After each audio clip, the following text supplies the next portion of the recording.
Have you ever stopped and wondered what's really going on inside the mind of an AI? It's not just a bunch of ones and zeros. It's a whole world of hidden structures, and frankly, some pretty surprising strategies. Today, we're going to pull back the curtain on one of its deepest secrets, a puzzle that has researchers both totally fascinated and just a little bit worried. So let's get right into the heart of the mystery.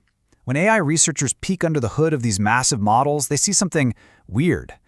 Some of the artificial neurons are super tidy, They fire for one specific thing and one thing only.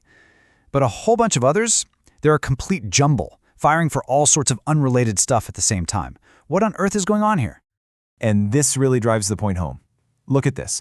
On the left, you've got your neat freak neuron. It sees a dog's snout, it fires. Simple, clean. We can understand that. But then on the right, you have the mess. It fires for a dog's snout, sure, but also for car wheels and human faces in the color red. It's like a drawer in your kitchen that's just labeled stuff. All right, so let's zoom in on these jumbled cells.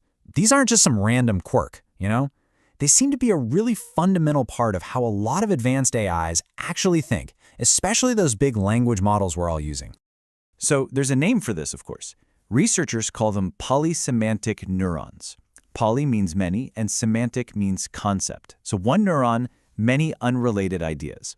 And this is the core problem that people trying to make AI safe and understandable are banging their heads against.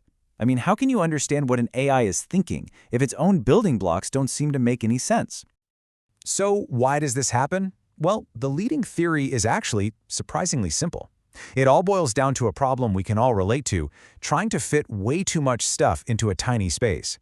And there's this fantastic analogy that makes it all click. And that strategy is called superposition. At its heart, it's basically a compression trick. The AI wants to learn way more ideas, or features, than it has neurons to store them in. So what's it going to do? It starts packing them in together. Think of it like this. An ideal, perfect AI would be like a giant mansion. Every single idea gets its own spacious room. Easy to find everything, right? But a real AI, the ones we actually have, it's more like a tiny studio apartment. There just aren't enough rooms, or neurons, for every idea. So it uses superposition. It starts cramming multiple ideas into each room to save space. But here's the catch. That creates interference. The ideas start bumping into each other, getting mixed up, and that's how you end up with those messy, jumbled neurons. Okay, so the tiny apartment story is a great theory. It makes a lot of sense. But is it actually true? Is that what's really happening? Researchers couldn't just, ask the AI. So they did the next best thing. They built their own little world to see if an AI, left to its own devices, would invent this trick all by itself. They built these things called toy models. Basically, very simple little AIs trained on fake data. And they engineered the situation to create that exact too many ideas, not enough space problem. They gave the model more things to learn than it had room to store them. The million-dollar question was, would the model figure out superposition on its own as a solution? And the results were just fascinating. A really simple linear model did what you'd expect. It just learned the most important features it had room for and kind of gave up on the rest. No superposition.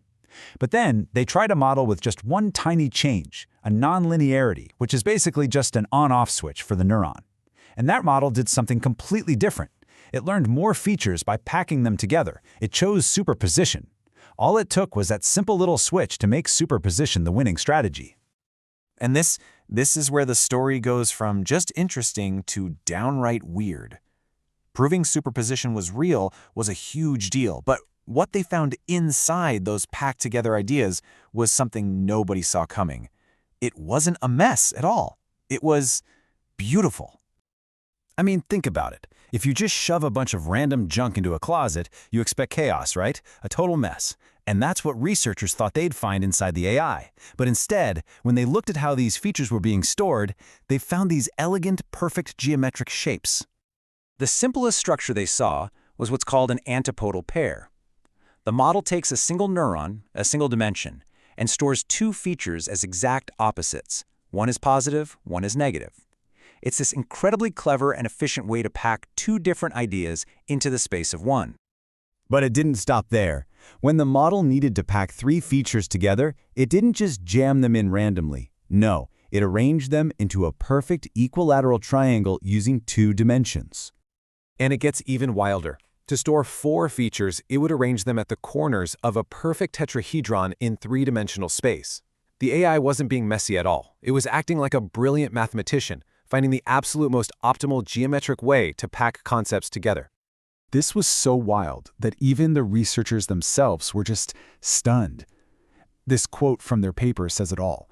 They went in looking for a messy compression trick, and what they found was this unexpectedly rich structure based on what are called uniform polytopes, these perfect geometric shapes. It was a total shock. So, okay, AIs are secretly organizing their thoughts into hidden geometric patterns. That's a cool sci-fi concept, but what does it actually mean for us right now? Why does this weirdness matter so much for the future of AI? Well, it's a real double-edged sword. For the AI, superposition is brilliant. It's a ridiculously efficient way to store more knowledge than it should be able to. But for us, the humans trying to understand and control these things, it's a huge problem. It makes the AI's internal logic dangerously hidden, tucking away important concepts in these complex geometric arrangements we can't easily see. And this hits right at the heart of AI safety. Because if we can't clearly see what a model is really thinking, how can we ever be sure it won't do something harmful? This whole thing might even be the reason for adversarial examples, where changing a single pixel in a photo tricks an AI.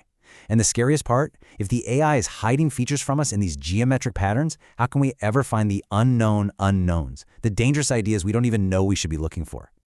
And that really brings us to the final critical question that this research leaves hanging in the air. We're starting to understand this secret geometry, but that understanding just reveals an even deeper challenge. If an AI's mind is built on these hidden structures we can't easily look at or interpret, how can we ever get to a future where we can fully, truly trust it?